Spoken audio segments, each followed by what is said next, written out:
बीमार व्यक्ति हो और उसको बोल दिया जाए लैब में जाके चेक कराना है, रिपोर्ट निकलवानी है, हकीकत मानना डर लगता कि नहीं? डर लगता है ना चेक कराने में।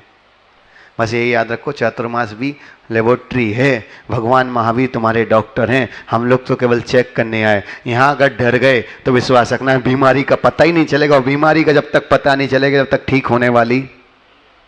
इसलिए याद रखना, बीमारी को ठीक करना है तो लेबोरेटरी में चेक कराने से डरना नहीं पड़ेगा, डॉक्टर के साथ तो पास हिम्मत से सच बोलना ही पड़ेगा। तुमने क्या खाया, कब खाया, कैसे खाया हो, क्यों खाया हो, कितनी मात्रा में खाया, ये सब बताना पड़ेगा। तुम सोचो कि डॉक्टर से मैं छुपा लूँ तो ऐसा समझना तुम डॉक्टर से छुपा सकते हो पर बीमारी से खुद को बचा नहीं सकते हो। अगर बीमारी से दूर होना है, बीमारी से बचना है तो विश्वास डॉक्टर से छुपाना बंद करना पड़ेगा, और संसार रूपी रोग से बचना है तो गुरु से छुपाना बंद करना पड़ेगा।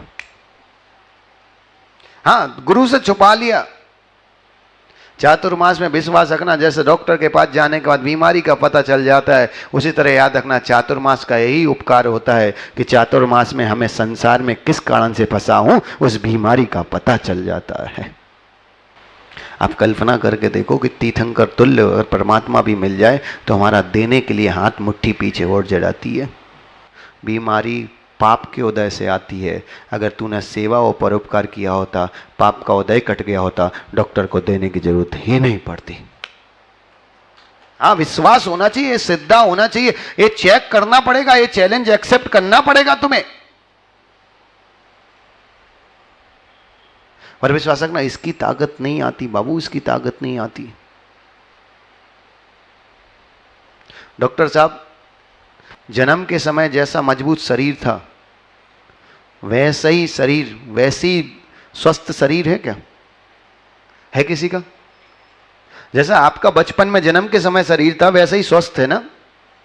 एक चीज बताओ ना, शरीर भी धीरे धीरे बीमारियों से घिर रहा है और कमजोरियों से भी घिर रहा है। जिस तरीके से अभी दौड़ते हो ऐसे पहले भी दौड़ते थे, किससे ज्यादा दौड़ते थे? अभी तुम 10-20 राउंड तो लगा के दिखाओ एक आध दिन। तुम घूमना मत ज्यादा पैदल, वरना हम सबको बैठने के लिए आना पड़ेगा। शरीर कमजोर हुआ कि नहीं अजित भाई? शरीर कमजोर हुआ कि नहीं? एक चीज याद रखना, जन्म के समय जो शरीर था वो शरीर अब नहीं बचा है, बीमारी और कमजोरी से घिर गया है। पर एक चीज बताऊं ना, जन्म के समय जो आत्मा पवित्र थी वो अभी है कि नहीं है? एक चीज याद रखना, शरीर और आत्मा में बस इतना ही अंतर है प्रशांत बेटा। शरीर जन्म के समय स्वस्थ था, मजबूत था, आज कमजोर और बीमारियों से घिर गया है। आत्मा जन्म के समय भी पवित्र थी और आज भी पवित्र ही है। हाँ, आत्मा आज भी पवित्र ही है, पर फर्क बस इतना है कि उस आत्मा के साथ जो मन लगा है वो जन्म के समय मजबूत था, आज भी मजबूत है, पर वो उस समय विकारों में कम भरा था, आज विकारों में भरा पड़ा है। शरीर अस्वस्थ ना हो इसकी कोई व्यवस्था नहीं है बाबू, समय अनुसार शरीर अस्वस्थ होगा ही होगा। शरीर कमजोर ना हो ऐसी कोई व्यवस्था नहीं है। आप विश्वास रखना, स्वर्ण भस्म खाने वाले लोगों का भी शरीर अब कमजोर पड़ता ही है, पर तुम्हारा मन कमजोर ना पड़े इसकी तुम्हारे पास हजारों व्यवस्थाएं, और उस व्यवस्था के प्रति पागलपन नहीं है, शरीर के प्रति पागलपन है। जो नियम से नष्ट होना है उसको संभालने की सोच रहे हो, और विश्वास रखना जो तुम्हारा संभल सकता उसकी तरफ ध्यान भी नहीं है। विश्वास रखना, मन कभी कमजोर नहीं होता, पर विश्वास रखना निश्चित ही बीमार जरूर होता है। पवित्र मन स्वस्थ है और अपवित्र मन बीमारी का घर है। देख लो ना, बचपन में जो मन की निर्मलता थी ऋषभ, बड़े होके वो निर्मलता बचती है क्या? बचपन में भगवान के प्रति जो भक्ति थी, हकीकत मानना बड़े होके वो भक्ति भी नहीं बची। बुरा नहीं लगे तो एक बात बोलूं ना, बचपन में नगर में कोई गुरु आने के बाद पिच्ची कमंडलधारी दिखते थे, बड़े होने के बाद स्थिति है किस संग के हैं उसके बाद नमन करने के भाव आ रहे, ए तक अपवित्रता आ गई है। ये मन की अपवित्रता इतनी आ गई है कि अंकित यहां तक पहुंच गए लोग।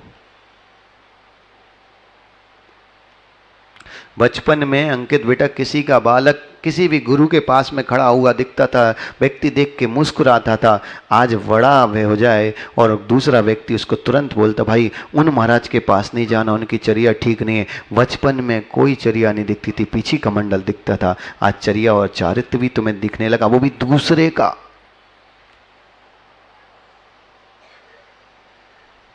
और मजे की बात बताऊं ना पेशान, बुरा लग जाएगा किसी व्यक्ति को। पंडित जी, बचपन में खुद की कॉफ़ी का होमवर्क दिखता था कि पूरा हुआ कि नहीं हुआ, आज दूसरों की कॉफ़ी का दिखता है कि उनका कितना बर्बाद हुआ और कितना सफल हुआ, अपना दिखता ही नहीं है। माँ एक बात बताओगे, सच सच झूठ मत बोलना। दिन भर में जितनी देर बोलते हो उसमें अपनी बातें ज़्यादा होती कि दूसरों की बातें ज़्यादा होती? मुँह से बोलो, ऐसे मत करो। अभी हमें मना पर्याय नहीं हुआ कि हम तुम्हारे मन की पढ़ ले। फर्क इतना नहीं पड़ा बाबू, फर्क इतना पड़ा कि तुम्हारा मन इतना अपवित्र हो गया, इतना अपवित्र हो गया कि विश्वास रखना, पवित्र स्थानों पर बैठने के बाद भी मन में विकार आ जाते हैं। इतना अपवित्र मन हो चुका है। माला फेरते फेरते, कभी भी सालों में माला फेरते फेरते प्रति दिन सालों हो गए, 20 साल 25 साल हो गए माला फेरते फेरते। बिल्ला ही कोई साल में एक आध दिन ऐसा अंकित आता है, अजित भाई कोई एक आध दिन ऐसा आता है कि जिस दिन माला फेरते फेरते ऐसा महसूस होता है कि विशुद्धि बन रही है। बनना विश्वास रखना, जिनेंद्र भगवान का नाम लेते लेते भी मन में अशुद्धि आ जाती है। नहीं होता? ये क्या है बाबू, क्या है? और मजे की बात बताऊं ना, कई बार अभिषेक देखता हूँ क्या स्थिति है समाज की। बचपन में जो मन था ना, वो मन पिल्ले से भी प्यार करा देता था। हाँ, बचपन का मन विश्वास रखना पिल्ले से प्यार कराता था, और बड़े होने वाला मन स्वयं के बाप से भी द्वेष करा देता है। मिल रहे पंडित जी, ऐसे कई लोग दिख रहे हैं, मुंह पे अपने बाप को गाली देते रहे हैं, पिता को गाली दे रहे हैं, घर से निकाल दे रहे हैं। आप कल्पना करो, बचपन में किस कुत्ते का किस कुत्ती का बच्चा था पता नहीं चलता, उस पिल्ले को लाके दूध पिलाना, बिस्कुट खिलाना, और यहाँ तक अश्विन भाई अपने हिस्से का खिला देता था व्यक्ति, और बड़ा होने के बाद अपनों से द्वेष हो जाता है। और हकीकत बताऊं ना, जिस पैसा और जिस पावर के चक्कर में तुम मरे जा रहे ना, वो यहीं छूट के जाएगा, पर मन में जो विकार भरे जा रहे ना, वो तुम्हारे साथ जाएंगे। परमात्मा ऊपर जाके तुम्हारे विकार चेक करेगा, तुम्हारा पैसा चेक करने वाला कोई नहीं बैठा है। मैं और एक बात बोलूं, सच सच बताओगे? जिस तरीके से मन में विकार आते हैं, जिस तरीके की वासनाएं शरीर में आती हैं, जिस तरीके के भाव होते हैं, हकीकत मानना, अगर ईमानदारी से पूछा जाए कि तुम्हारा काय और मन शुद्ध है, हकीकत आना तुम भगवान को छूने लायक भी हो क्या? और क्या लगता है, एक चीज बताना ऋषभ, गाड़ी तुम्हारी कंट्रोल किसी और को होता कि तुम्हारा? मोबाइल तुम्हारा कंट्रोल किसी और को होता कि तुम्हारा? दूसरा कंट्रोल क्यों नहीं कर सकता है? प्रशांत, मोबाइल हमारा कंट्रोल हमारा, गाड़ी हमारी कंट्रोल हमारा, तो यहां अकल क्यों नहीं लगाते? मन हमारा तो कंट्रोल हमारा। अगर मन हमारा है तो कंट्रोल हमारा ही होना चाहिए, मन हमारा है तो कंट्रोल हमारा ही होना चाहिए। हकीकत मानना अंकित, मन के अनुसार तुम चल रहे हो कि मन तुम्हारे अनुसार चल रहा है? क्या है? आप कल्पना करो, तुम्हारे मन में तुम्हारी इतनी ताकत नहीं है कि भगवान जिनेंद्र के पास बैठे बैठे, और यहां तक बताऊं ना, कई बार कई स्थितियों में तो ये भी तलाश के देखोगे, आश्चर्य लगेगा, आश्चर्य लगेगा, इतने नीचे गिर जाते, इतने नीचे गिर जाते कि कई बार महसूस करके देखो, लगता है कि जिनेंद्र के सामने भी ये विचार आ सकते। मन हमारा है ना, तो कंट्रोल किसका होगा? कंट्रोल हमारा ही होना चाहिए ना भाई। और डॉक्टर एक बात बताऊं ना, मन हमारा, कंट्रोल हमारा होना चाहिए।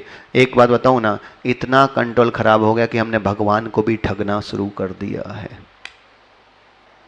भगवान को भी ठगना शुरू कर दिया है, सच कह रहा हूं। हमने भगवान को भी नहीं छोड़ा है।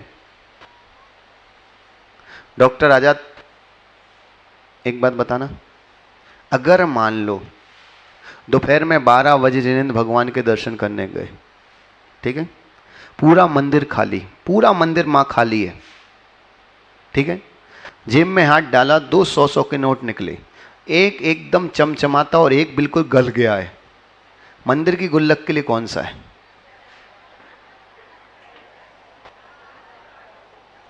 नहीं, दो तो डालोगे नहीं, ये तो भरोसा हमें है। अगर तुम दो डालने वाले होते तो हम यहां प्रवचन ही काय को कर रहे होते। तुम तो सच सच बताओ कि मंदिर की गुल्लक में कौन सा जाएगा। तुम बताओ, नहीं बता, पब्लिक को तो पता ही है। सम्मान वाली बात नहीं है, अपमान वाली बात नहीं है, हकतार्थ की बात है कि आप मान कर रखो आपकी जेब में 100 का नोट बिल्कुल सही है और 100 का नोट फट गया। हकीकत मानना, भगवान जिनेंद्र की गुल्लक के लिए हम फटा हुआ नोट डाल देते, हमें अकल नहीं लगती। त्रिलोकी नाथ की सेवा में लगाने वाला द्रव्य भी फटा देने के भाव आ जाते। आप कल्पना करो, ये मन का विकार है। समझ में आ रहा अजित बाबू? ये मन का विकार है। ये त्रिलोकी नाथ की सेवा में फटा हुआ नोट देने की ताकत आ गई। बात सेवा की नहीं है मां हकीकत मानना, रोटी बेल रही हो, गरम गरम रोटी बेल रही हो और 2 रोटी शाम की बची है, भिखारी आ जाए तो गरम रोटी उसके लिए जाएगी कि शाम की बची हुई? अगर शाम की रोटी तुम्हारे परिवार के लिए बीमारी का कारण है तो भिखारी के लिए कौन सा स्वस्थता का कारण हो जाएगा? हकीकत मानना, दान दिया है कि व्यक्ति को बीमार करने के लिए रोटी दी है। और यहां बताऊं ना, बुरा मत माना ललित भाई, विश्वास रखना ललित बेटा, विश्वास रखना कि एक माँ 100 में से एक माँ मिल जाए कि जिसके घर पे रोटी बन रही हो, 2 रोटी पुरानी बची हो, विश्वास रखना भिखारी आ जाए, अकल ये आ जाए कि नहीं यार, अगर 6 घंटे बाद ये रोटी हमारे स्वास्थ्य के लिए नुकसानदायक है तो वो भी मनुष्य उसके स्वास्थ्य के लिए भी नुकसानदायक हो सकती। ये अकल आती नहीं क्योंकि मन इतना विकारों से भरा है। और उसके बाद विश्वास रखना, खाना खाते समय पति को बोलेगी आज मैंने 2 रोटी दान की, मैंने 2 रोटी का सदुपयोग कर लिया। हकीकत मानना, सदुपयोग कर लिया कि दुरुपयोग कर दिया? क्या लग रहा है? आप विचार करके रखो, ये सदुपयोग है कि दुरुपयोग है? हमने तो यहां तक देखा, आपको आश्चर्य लगेगा, यहां तक देखा, एक जबलपुर का एक दृश्य, मां डॉक्टर आजाद, तुम्हारी जनकपुरी का दृश्य है। पंडित जी आचर्षी के साथ हम लोग लाडगंज में थे, लाडगंज में शुद्धि के लिए जाते थे, शुद्धि के लिए, है ना, शुद्धि के लिए जाते। तो एक दिन कोई महोत्सव हुआ तो उस दिन रोज शुद्धि के लिए 6:30 बजे जाते थे। उस दिन लेट होने के कारण हम लोग करीबन 8, 8:30 बजे तो शुद्धि के लिए गए। और प्रशांत जब शुद्धि के लिए गए तो हमें तो टाइम कम ही लगता, संग आता था, गुरुदेव को समय लगता था, तो हम तो गए और आ गए तो खड़े थे।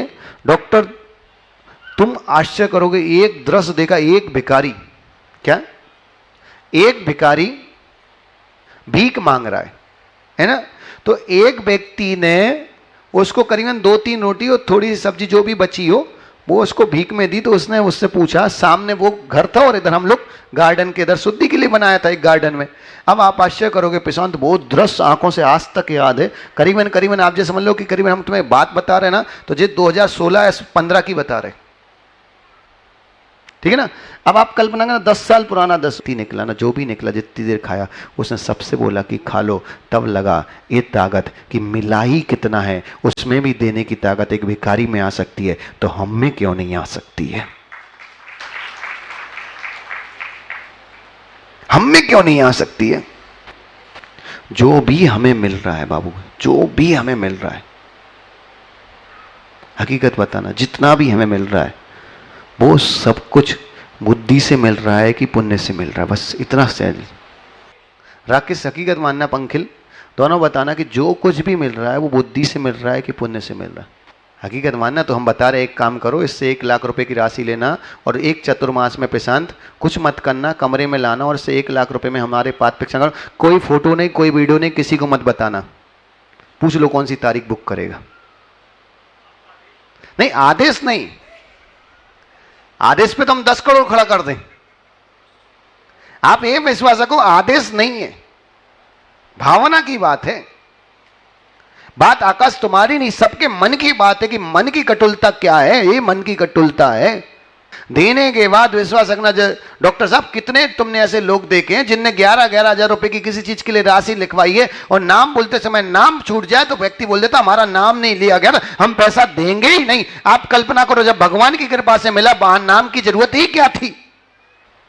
अगर तुम्हें लगता है कि भगवान जिनेंद्र की कृपा से मिल रहा है तो भगवान की जिनेंद्र की कृपा से मिला है, तो वहां नाम की आवश्यकता ही क्या थी? नहीं बोला कोई बात नहीं, फिर भी हम देंगे ना। पंकिल, क्या लगता है बिना नाम बोले वालों की संख्या मिल जाएगी तुम्हें 10-20 पूरे अहमदाबाद में, बोल रहा हूं पूरे अहमदाबाद में। हाँ डॉक्टर, बिना नाम के देने वालों की 10-20 की संख्या मिलेगी पूरे अहमदाबाद में। आप कल्पना करके देखना किशु भाई, जिस भगवान की कृपा से मिला है ना, उसको देने में भी हमारे पास एक मुट्ठी चावल हाथ में आते हैं, लेकिन उनके सामने डालते डालते एक दाना ही बचता है। और एक दाना देने के बाद जब पछतावा होता है ना एक समय आने के बाद कि यार उस समय कर दिया होता, बाद में देने का मौका नहीं मिलता है। और आनंद के बाद बताओ ना प्रशांत बेटा, ग्रंथों का बहुत ज्ञान नहीं है पर इतना ज्ञान पक्का होगा। किशु भाई ग्रंथों का बहुत ज्ञान नहीं पर इतना ज्ञान होगा, देवों के पास भोगों की सामग्री ज्यादा है कि मनुष्यों के पास? किसके पास ज्यादा है? किसके पास प्रशांत ज्यादा है? देवों के पास। धन दौलत देवों के पास ज्यादा है कि मनुष्यों के पास? शरीर की स्वस्थता देवों के पास है कि मनुष्यों के पास? आप विश्वास रखना, जिन चीजों के प्रति तुम पागल हो रहे हो, जिन चीजों के प्रति पागल हो रहे हो, वो सारी चीजें सारी चीजें सारी चीजें सारी चीजें सारी चीजें देवों के पास ज्यादा हैं। उसके बावजूद देव पागल हो रहा है मनुष्य बनने के लिए। याद रखना, पैसा देवों के पास ज्यादा है, शरीर की चमक देवों के पास ज्यादा है, शरीर की सुंदरता देवों के पास ज्यादा है। उनके पास हस्बैंड ऐसा शरीर है कि एक फुंसी भी जीवन भर नहीं होनी। यहां एक गारंटी नहीं कि बैठे बैठे भी राम राम सत्य हो सकता है। पैसा, पावर, समय, आयु, हर चीज, कोई रोग नहीं, कोई बीमारी नहीं, कोई व्यापार में लॉस नहीं, कभी कोई रिस्क नहीं, कोई चैलेंज नहीं जीवन में। विश्वास रखना, वो देव जिनके पास सब कुछ होने के बाद वो मनुष्य बनने के लिए तरसते हैं, और एक तुम हो जिसके पास मनुष्य जाति है, उसकी फिक्र ही नहीं करते हो। आपको मालूम, मनुष्य इसलिए श्रेष्ठ नहीं कि तुम सोच विचार कर सकते हो। मनुष्य इसलिए श्रेष्ठ नहीं है कि तुम पैसा कमा सकते, भोगों का आनंद ले सकते हो। विश्वास रखना, मनुष्य जाति में जन्म लेना अंकित बेटा इसलिए श्रेष्ठ है कि तुम भगवान के रूप में भगवान जैसे विचार कर सकते हो। और आपको एक आनंद की बात बताऊं ना, भगवान का शरीर और हमारा शरीर मैच करोगे ना, तो देवों का शरीर भगवान से मैच नहीं होता, हमारा शरीर भगवान से मैच होता है। हाँ, देवों का शरीर भगवान से मैच नहीं होता, मां हमारा शरीर भगवान से मैच होता है। भगवान के शरीर से बिल्कुल टिट्टो मैच होता है हमारा शरीर। और आप आश्चर्य रखना, जिस व्यक्ति को भगवान के शरीर जैसा शरीर मिला है, अगर वो व्यक्ति मन की निर्मलता कर ले तो विश्वास रखना भगवान जैसा मन भी हो जाएगा।